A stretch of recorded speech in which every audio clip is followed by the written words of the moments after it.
नमस्कार, मी सुवर्ण जोशी. आपण महापुराचं जे महासंकट महाराष्ट्रावर ओढवलेलं आहे त्याच्याविषयीच्या बातम्या बघतोय, अपडेट्स घेतोय.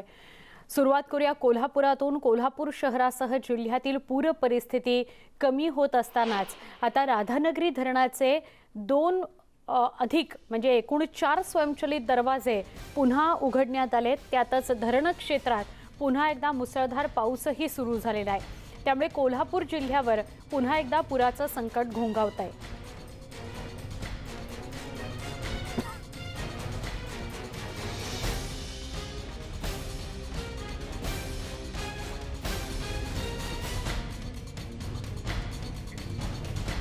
सध्या कोल्हापूर जिल्ह्यात राष्ट्रीय महामार्ग क्रमांक 4 पुणे बेंगलोर हायवे हा पूर्णपणे बंद आहे.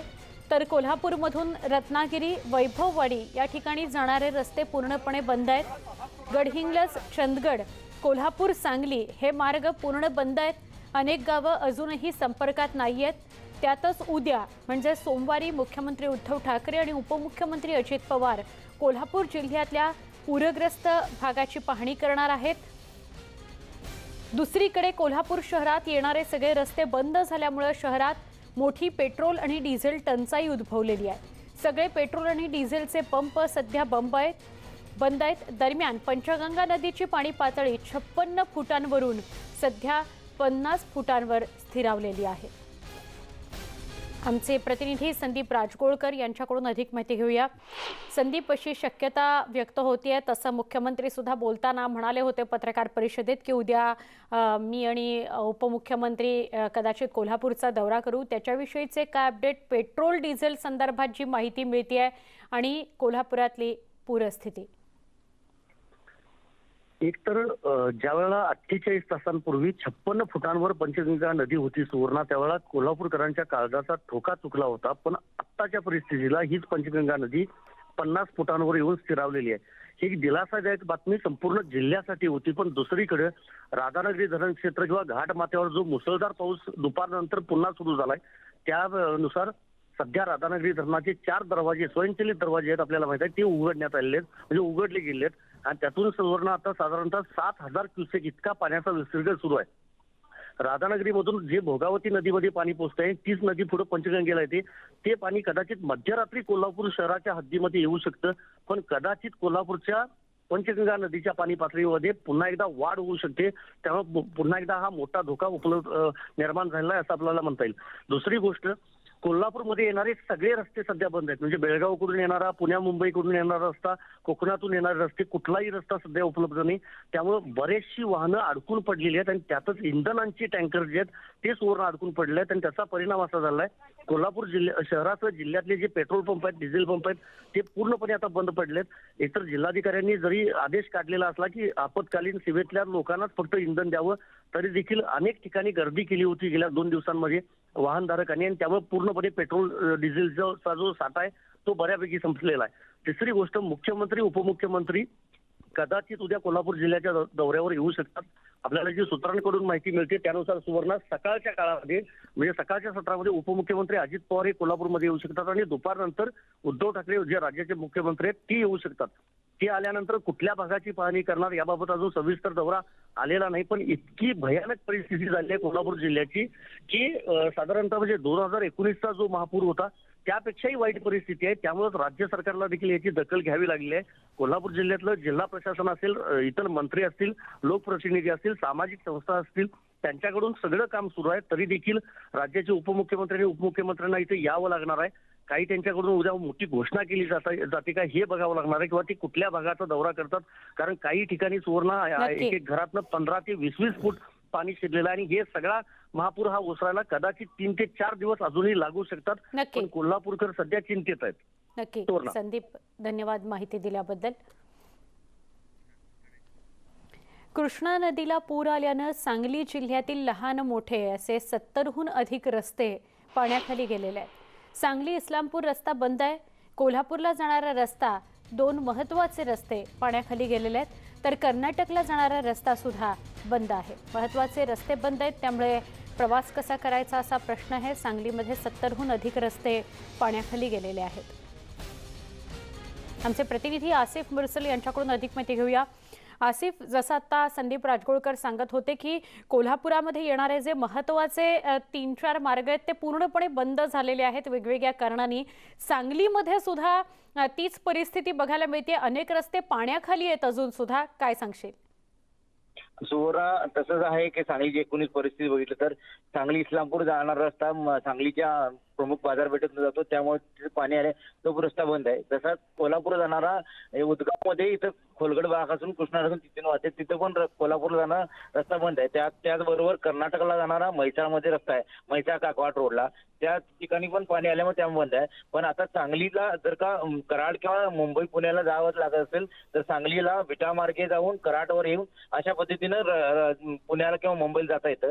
त्याच पद्धतीने कराडचा रस्ता जो होता की कराड इस्लामपूर किंवा इकडे या रस्त्यावरून त्या ठिकाणी पण पाणी आलं होतं, पण पाणी आता थोडं बहुत ओसरलंय. त्यामुळे रस्त्यावर काही ठिकाणी झाडं, काही पुलाचे कठडे असे वाहून गेले.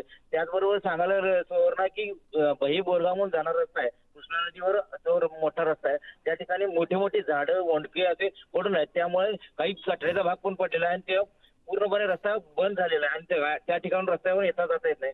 जिल्ह्याच्या एकूणच आढावा घेतला तर शिराळा तालुक्यातली पण कोल्हापूर जाणारा संपर्क रस्ता तुटलेला आहे, त्या ठिकाणी पाणी आल्यामुळे बंद आहे. आणि ठिकठिकाणी जे काही छोटे मोठे रस्ते आहेत किंवा छोटे छोटे बंधार टाईप पूल आहेत ते पाण्याखाली गेलेत. सुवर्ण नक्की. धन्यवाद आसिफ, आपण माहिती दिल्याबद्दल. कोल्हापूर सांगलीनंतर साताऱ्यात काय परिस्थिती आहे बघूयात. सातारा जिल्ह्यातील पश्चिम भागामध्ये पावसाचा जोर बघायला मिळतोय. दरड कोसळण्याचं सत्र अजूनही सुरूच आहे.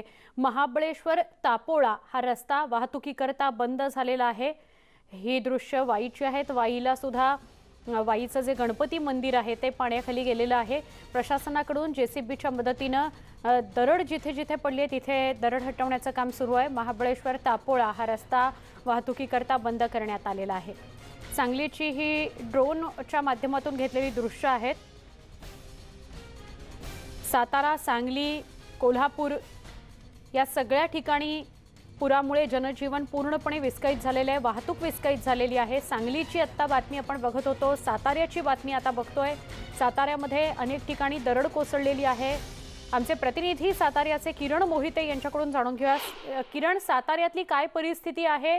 साताऱ्यामध्ये वाहतुकीची काय परिस्थिती आणि अजून सुद्धा दरड कोसळण्याचं प्रमाण साताऱ्यामध्ये काही भागात आढळतंय किंवा ऐकू येतंय, त्याच्याविषयी काय अपडेट आहेत? सुवर्ण, नक्कीच सातारा जिल्ह्यामधली जर परिस्थिती वाहतुकीची पाहायला गेलं तर गेल्या 2 ते 3 दिवसामुळे सातारा जिल्ह्यामध्ये मुसळधार पाऊस कोसळत आहे. त्यामुळे अनेक रस्त्यांवरती आता पाणी साठताना दिसत आहे. तर अनेक ठिकाणी दरडी कोसळलेल्या आहेत, तर काही रस्ते देखील खचलेले आहेत.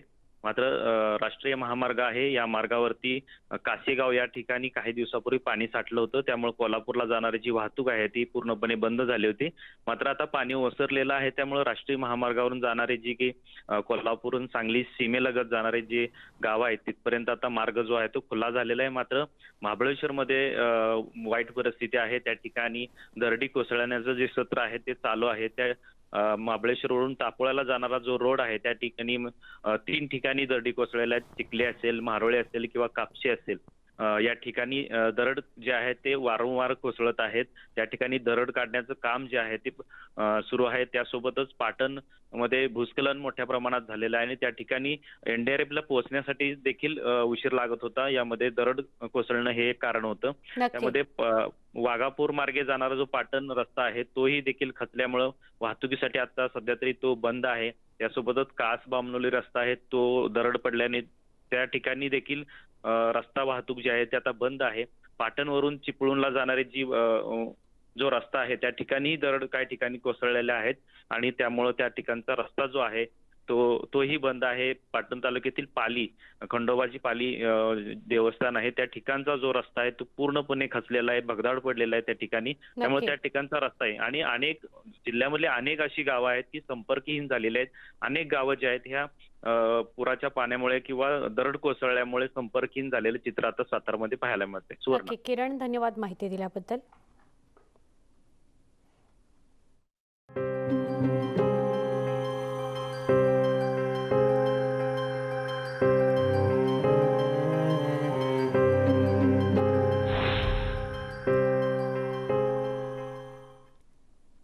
4 दिवस कोकण, सांगली, कोल्हापुरात पावसानं हाहाकार माजवलाय. कोणाचे संसार उद्ध्वस्त झालेत तर कोणाची जीवाभावाची माणसं गेली आहेत. व्यापारी, छोटे दुकानदार यांचं अतोनात नुकसान झालंय. पावसाचं पाणी ओसरलंय, पण डोळ्यातली आसवं थांबणार कधी हा सवाल सतावतोय. वडिलोपार्जित घरं डोळ्यांदेखत कोसळताना काळजाचा ठोका चुकला. त्या काल रात्रीनंतर आत्ताची परिस्थिती नेमकी काय आहे पाहूयात कहाणी त्या काळरात्रीची या सेगमेंटमधून.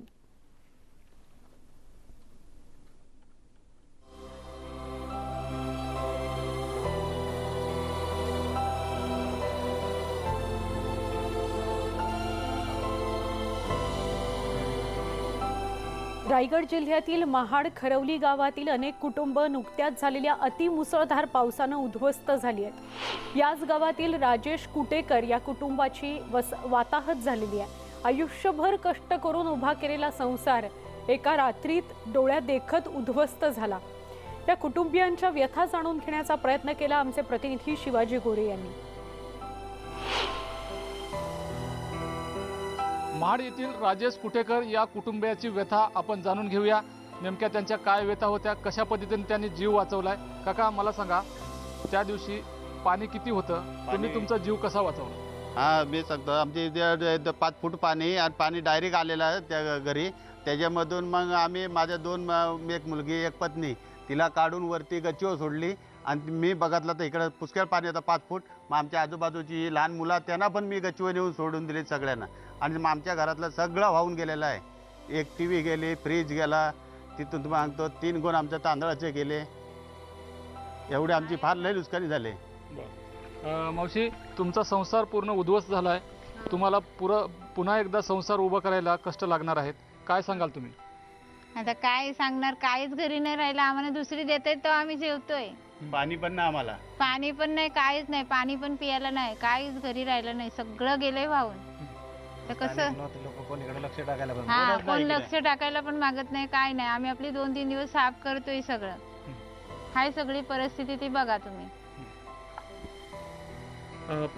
संपूर्ण तुमचं जे सामान आहे ते नष्ट झालंय. हो सगळं नष्ट झालंय. हा, आता काय तुमची मागणी आहे? प्रशासनाने तुमच्यासाठी काय केलं पाहिजे? आता काय करतील ते आम्ही त्यांची हे करतो आर्थिक मदतसाठी. तेवढी करावी, तेवढीच आमची विनंती आहे. बाकी काय आमचं तर सगळं गेलेलंच आहे. खालून लादी पण वरती करा. या कुटुंबियांचं संपूर्ण सामान जे आहे ते या पुराच्या पाण्याने वाहून गेलंय. त्यांचा पूर्ण संसार उद्ध्वस्त झालाय. पुन्हा एकदा संसार कसा थाटायचा या विवंचनेमध्ये हे कुटुंब आहे. परंतु सरकारने मदत करावी. प्रशासनाची मदत या ठिकाणी अजूनही पोहोचलेली नाही. त्यांना अन्न, पाणी, वस्त्र या मूलभूत गरजा सुद्धा मिळालेल्या नाहीत. त्यामुळे लवकरात लवकर यांच्यापर्यंत मदत मिळावी. आणि अनेक कुटुंब असे आहेत की मदतीच्या प्रतीक्षेत आहेत. त्यांना मदत जर का मिळाली तरी हे कुटुंब पुन्हा एकदा उभं राहील आणि सरकारचा थोडा दिलासा मिळेल. शिवाजी गोरे, न्यूज 18 लोकमत, महाड, रायगड. मुख्यमंत्र्यांच्या पाहणी दौऱ्यादरम्यान व्यापारी महिलेला अश्रू अनावर झाले. मुख्यमंत्र्यांकडे आपल्या व्यथा मांडण्याचा प्रयत्न देखील या महिलेनं यावेळी केला. मुख्यमंत्र्यांनी आम्हा व्यापाऱ्यांना मदत करावी अशी मागणी या महिलेनं केली. इतकंच नाही तर संपूर्ण बाजारपेठेचं नुकसान झाल्याचं ती यावेळी म्हणतेय.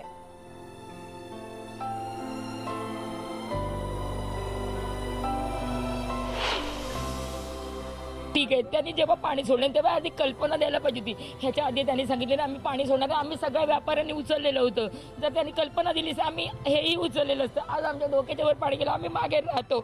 आमचं घर उद्ध्वस्त झालं, आमच्या सगळे अख्खी बाजारपेठ उद्ध्वस्त झाली. असा एक दुकानदार नाही तुम्ही बाजारात शोधू शकत की जो आज उभा आहे. काही तुम्ही आणि काही करायला पाहिजे. तुम्ही कुठलाही मदत करा. तुम्ही काय एवढं कर्ज घेता जनतेसाठी, हे अजूनही त्यांनी कर्ज घेऊन या सगळ्यांना मदत केली पाहिजे. अतिवृष्टीने महाड शहराची सुद्धा संपूर्ण केविलवाणी अवस्था करून टाकली आहे. महापुरामुळे महाडच्या बाजारपेठेचं अतोनात नुकसान झालंय. महाडवासियांना अन्नधान्य पुरवणाऱ्या बाजारपेठेत फक्त चिखल आणि गाळ शिल्लक आहे. दुकानात पाणी शिरल्यानं साठवणीतील साहित्य सुद्धा खराब झालंय. दरवर्षी महाडमध्ये पूर येतो, पण पूर येतो 2 ते 3 फूट. पण यावर्षी पूर आला 15 ते 16 फूट. आपण पाहू शकतो, आपण हे महाड बाजारपेठेत आहोत. बाजारपेठेतलं हे जे सगळं जनजीवन आहे, त्यातल्या दुकानातले वस्तू आहेत पूर्ण नादुरुस्त झालेत. ते दुकानाच्या बाहेर हे सगळं घरातलं आणि दुकानातलं सामान आता रस्त्यावर टाकलेलं आहे.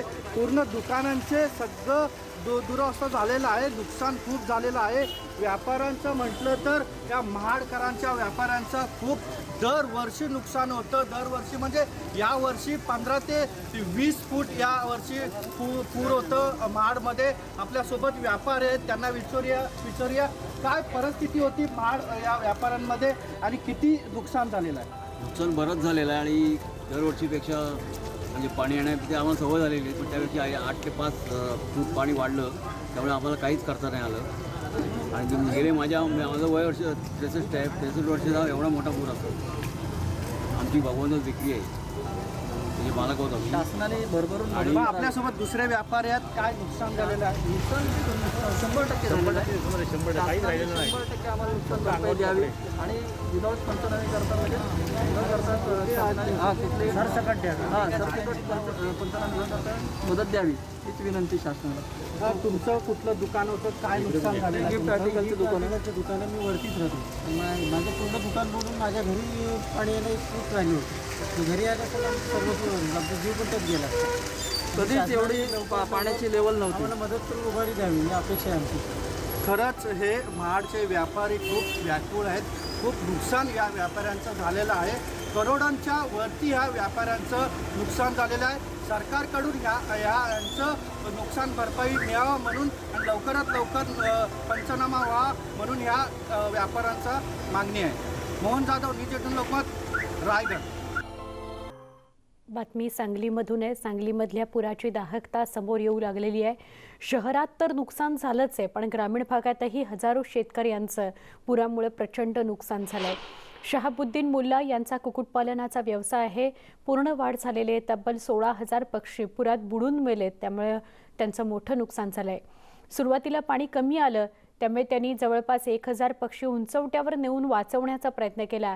पण पाणी जेव्हा त्यांच्याच गळ्यापर्यंत यायला लागलं तेव्हा मात्र त्यांना फार्म सोडून सुरक्षित ठिकाणी जावं लागलं. परत आल्यावर जे चित्र त्यांना दिसलं त्यांनी शहाबुद्दीन हताश झाले, कारण वास्तव भयान होतं.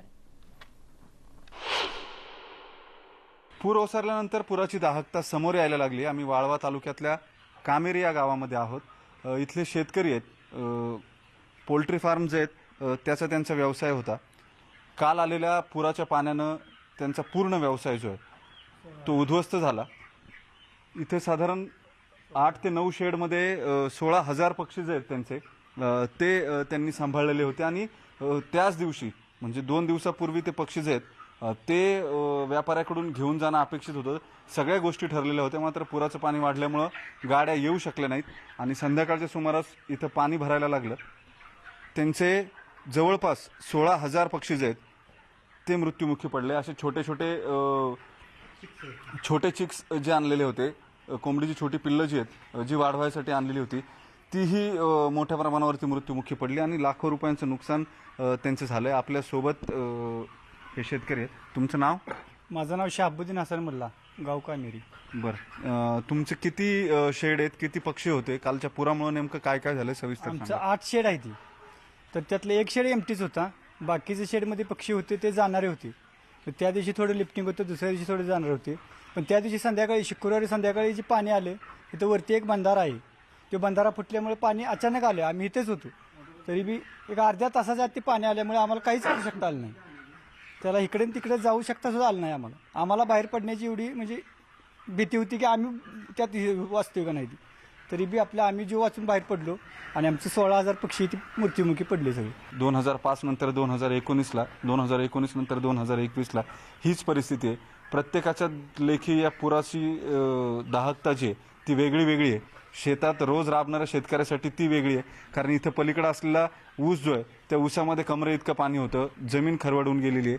आता या अशा पशुपालक असणाऱ्या, कुक्कुटपालन करणाऱ्या शेतकऱ्यांचे 40 लाख रुपयांचं जर नुकसान झालेलं असेल तर हे शेतकरी उभारी घेणार कशी, हा सगळ्यात महत्त्वाचा प्रश्न आहे.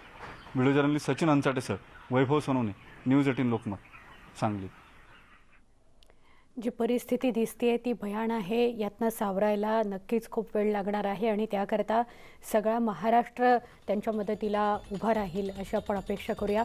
आत्ता बुलेटिनमध्ये इथेच थांबतोय. ताज्या बातम्यांसाठी पहा फक्त न्यूज 18 लोकमत.